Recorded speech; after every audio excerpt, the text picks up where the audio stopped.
Good afternoon. It is Wednesday, November 7th, and welcome to the Panther News Network. I'm Carlton Lawrence. I'm Jalen Spites. And I'm Zenaria Bones. A 10-year-old girl has appeared in court in Wisconsin charged with killing a 6-month-old boy. She had dropped the baby, who had started to cry, and in a panic, the girl stomped on the infant's head until he stopped, the Minneapolis Star-Tribune reported, quoting Sheriff Jim Kowazik of Chippewa County Sheriff's Office.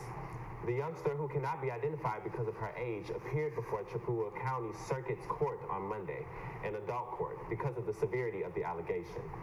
Police were called to her home in the town of Wheaton on October 30th, which also serves as a child-minding facility run by her foster care parents. Officers found an unresponsive baby boy who was bleeding from the head. The 6-month-old was taken to Gillette Children's Hospital in St. Paul, where he died 2 days later on November 1st.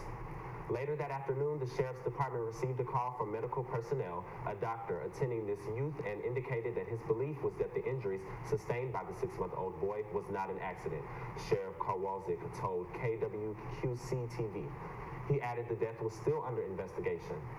The accused was accompanied by her biological parents in court, where Judge James Isaacson ordered her to be detained on a $50,000 cash bond. 5 people were arrested in London on Monday after a video posted on social media showed a group of burning in effigy of a Grenfell Tower, the public housing block where 72 people died in a massive blaze in 2017. In a statement, London's Metropolitan Police said 5 men, ages between 19 and 55, were being held under suspicion of public order offense after they turned themselves into a South London police station. The men were not identified, and additional details were not immediately available. In the video, several people appeared to be gathered around the model of a tower. After it set alight, the group can be heard chuckling and cracking jokes. Help me, someone can be heard saying at one point. On Twitter, British Prime Minister Theresa May called the video utterly unacceptable. Stuart Cundy, the Metropolitan Police Commander leading the investigation into the fire, said it was a crude and vile in a statement. I can't imagine the distress this video will undoubtedly cause to be revered families and survivors, he said. The fire, which ignited on the night of June 14, 2017, marked Britain's deadliest domestic blaze since World War II and became a symbol of the area's stark inequality. Police investigators completed a forensic investigation of the tower in August, collecting evidence and examining its construction and maintenance systems. It's still unclear what caused the fire. Through safety, experts have told a public inquiry that the constable external cladding helped the fire quickly spread. This past Halloween, Shelby Heenan, a nurse from Missouri at St. Luke's East Hospital, is now facing controversy after she posted a photo on her personal media account. Heenan and her boyfriend dressed up as celebrities Beyonce and Jay-Z with black faces for Halloween costumes. After St. Luke's health system became aware, the company immediately fired her. According to HollywoodLife.com, many people shared the post, which caused the appropriate health system personnel to initiate an immediate investigation. While St. Luke's policy prohibits them from commenting on specific personal matters, the hospital did confirm Shelby Heenan is no longer an employee. To further convey their positive representation, St. Luke's Hospital issued a formal apology. The hospital states, St. Luke is deeply committed to our culture of diversity and inclusion. It is fundamental to who we are as an organization, and we vigorously protect it on behalf of all of our patients and employees, and expect those who represent us to do the same.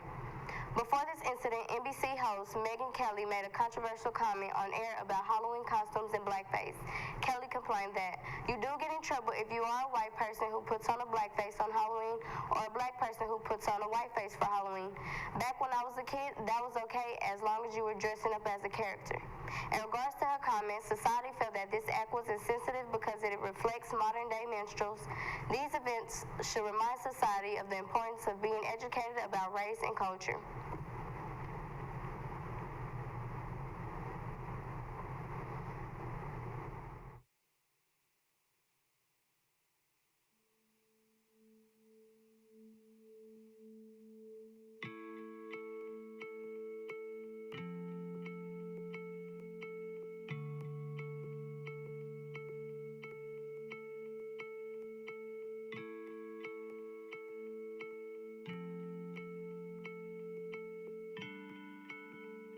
The Prairie View A&M Naval ROTC program was established in March of 1968.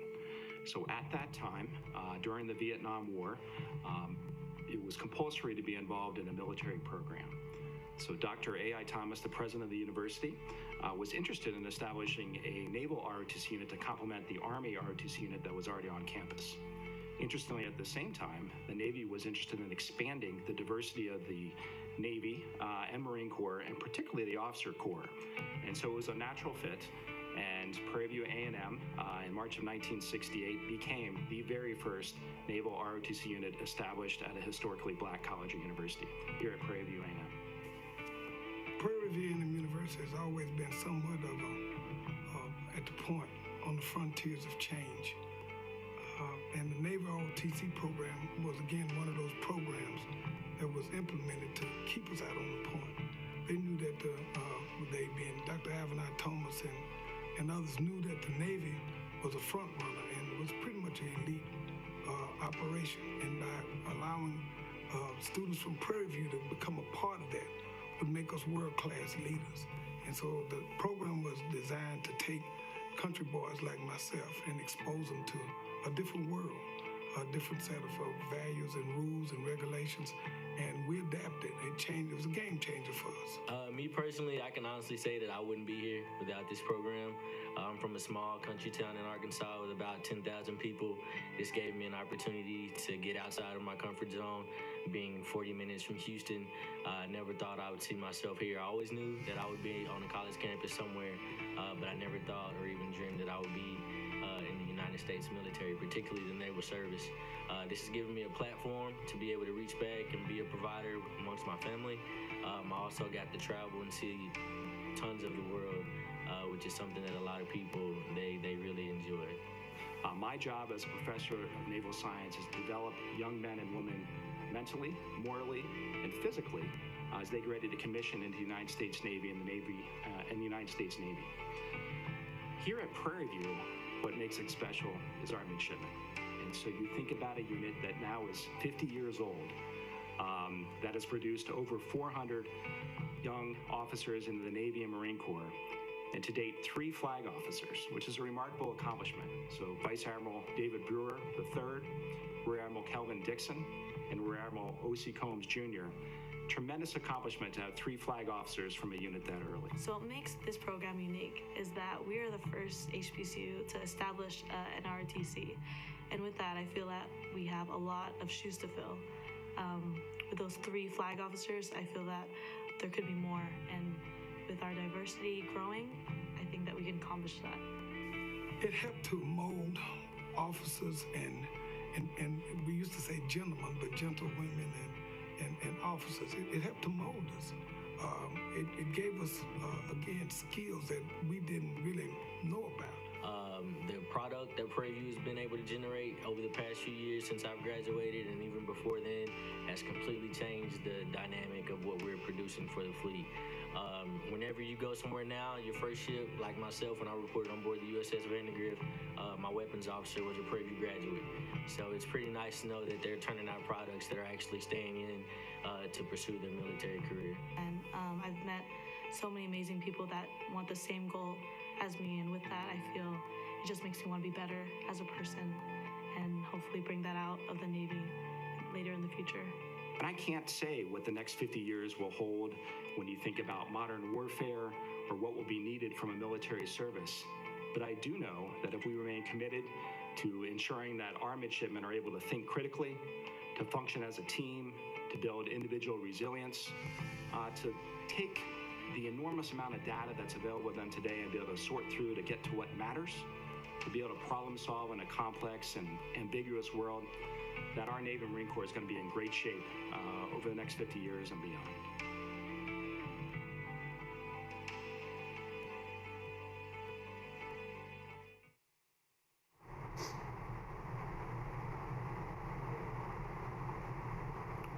Welcome back. For the weather today, pack an umbrella as we are expecting high chances of rain tonight. Also today, we have a high of 84 and a low of 63. The weather is expected to drop tomorrow, so please prepare accordingly. Candles, flowers, and balloons are all a part of a growing memorial built for 2 teens who were shot to death in Katy.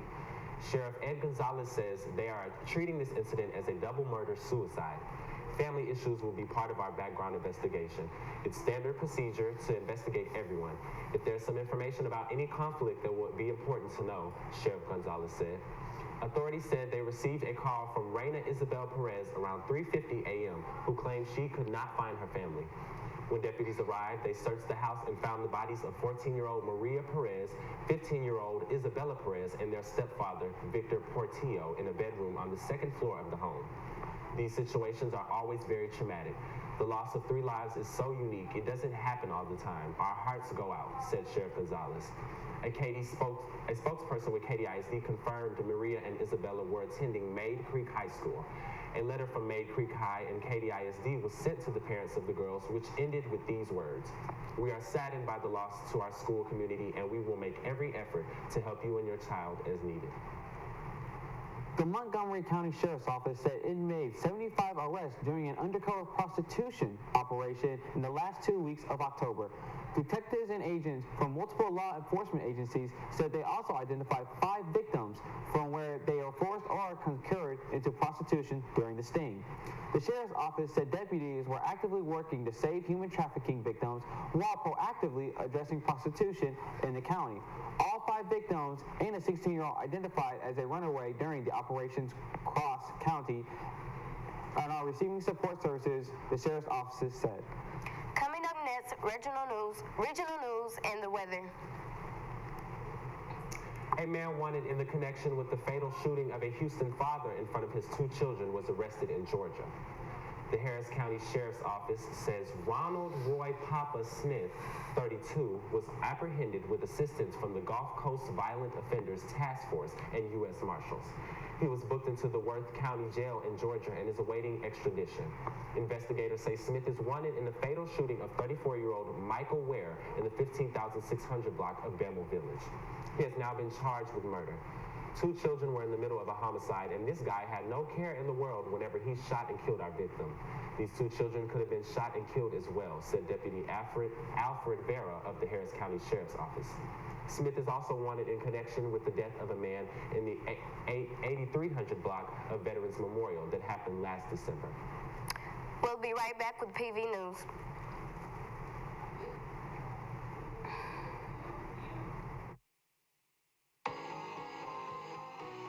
We need you to support the Panther Excellence Fund. We rely on your support to help us with our motto: all out, all game, all season. Your contribution is a home run we need. We need you to support the Panther Excellence Fund. I'm Vernon Bland, former student athlete and baseball Hall of Famer. I now have the honor of serving as a softball coach at our alma mater. We charge our student athletes every day to strive for excellence, and they have met the challenge. Now it's your turn. We need you to support the Panther Excellence Fund. Hey Panther Nation, it's Coach Tacho Tyler, 2-time Hall of Famer and current head volleyball coach here, and we need you guys to support the Panther Excellence Fund. We need you. Support the Panther Excellence Fund. As a 12-time champion, as a former student athlete, assistant coach, now head coach, I've witnessed firsthand how teamwork creates success. We need your support to help propel us to new heights. Hi, I'm Eric Dooley, Prairie View new head football coach. Prairie View Panthers has a storied tradition of academics and athletic success. Panther Nation, it's time to focus on the acronym WIN. What's important now? And what's important now is each of you to join and support the Panther Excellence Fund. Your gift is vital to help us achieve our goal on the hill. Help us win today by sending in your contribution.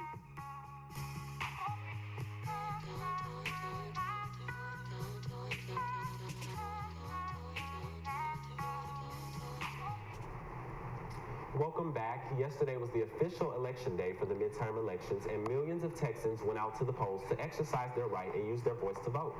Here at Prairie View, over 500 students marched around the campus as a parade of voters to take a stand against disenfranchisement and voter suppression. The march even caught the attention of MTV's reality TV star Nev Schulman, who showed up and even marched along with the students. Nev even took to social media to say, proud to support the students of PVAMU in their efforts to make sure every voice is heard. With other news, the Panther Dolls will be performing in a stand battle Thursday, November 8th in the MSC Auditorium. Be sure to support and check them out. Thank you for watching the Panther News Network. We will see you Friday.